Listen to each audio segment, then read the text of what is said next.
इस वक्त पाकिस्तान का कौन सा इदारा है, शख्सियत है जो अगर न्यूट्रल होकर भी बात करे तो उसके ऊपर पीटीआई का या इमरान खान साहब का ताप नहीं टूटता। बात सिर्फ इतनी है कि इमरान खान साहब को आपके आगे और कुछ नहीं आता। वो मुल्क को भी स्टेक पे लगा सकते हैं, इदारों को भी स्टेक के ऊपर लगा सकते हैं। दिन ठहर जाए, सिर्फ 2-3 साल ठहर जाए, ये एंटी आसम भी लेके आएंगे, आसम मुनीर जो है बयानिया भी लेके आएंगे। और अंदर खाते तो वो एंटी आसम मुनीर बयान चल रहा है इनका। मसला ये है कि जो इनको गोद में उठा के रखे वो बिल्कुल ठीक है, जो इन्हीं का आदमी हो। बाजवा साहब तो एक फौज के आदमी थे ना, फौज के आर्मी चीफ थे।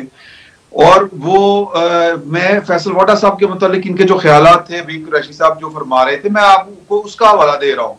इस वक्त पाकिस्तान का कौन सा इदारा है, शख्सियत है जो अगर न्यूट्रल होकर भी बात करे तो उसके ऊपर पीटीआई का या इमरान खान साहब का ताप नहीं टूटता। मसला सिर्फ ये है कि इमरान खान साहब ने जिस तरह की सियासत की है, जिस तरह की सियासत उनको आती है, उस सियासत में सिर्फ एक ही असूल है कि जो मेरे साथ मुझे जो कंपनसेट करेगा वो ठीक है, और जो मुझे कंपनसेट नहीं करता वो गलत है। वो चाहे अदालत हो, वो चाहे फौज हो, वो चाहे पार्टियां हो, अपने इनके अपने लोग जिनके साथ इन्होंने 3-4 साल हुकूमत की, ये इनके जो इत्तेहादी थे उनकी बात कर रहा हूं। अब वो सारे चोर डाकू हो गए।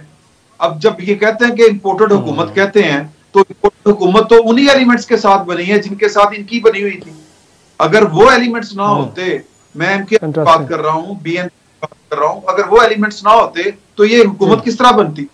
तो बात सिर्फ इतनी है कि इमरान खान साहब को आपके आगे और कुछ नहीं आता। वो मुल्क को भी स्टेक पे लगा सकते हैं, इदारों को भी स्टेक के ऊपर लगा सकते हैं। उनको सिर्फ चाहिए कि हुकूमत मेरी हो, मुल्क में जमहूरियत हो या ना हो, हुकूमत मेरी हो, बस इतनी सी बात। सही।